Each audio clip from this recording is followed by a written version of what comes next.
الناس يا جماعة اللي بتطلع على النت تعمل لك كده، تقول لك ده شغال طول النهار وده قبض في اليوم. الكلام ده مش حقيقي يا جماعة.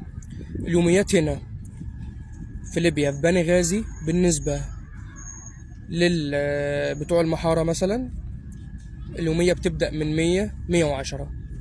ده بالنسبة للعامل. بالنسبة للصنايعي ممكن 150 140 160 على حسب الطريحة اللي هو بياخدها.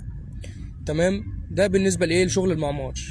انما بالنسبه لشغل المطاعم يا جماعه، لو انت مثلا جاي عامل مش عارف اي حاجه، ممكن بتاخد 70 او 80 دينار في اليوم.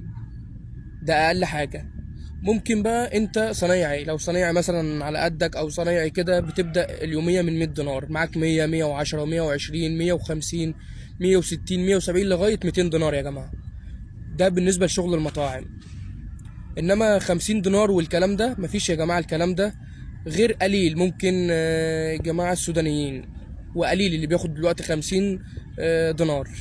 فدي الاسعار يا جماعه، ما تخليش حد يضحك عليك بالنسبه للشغل في بنغازي.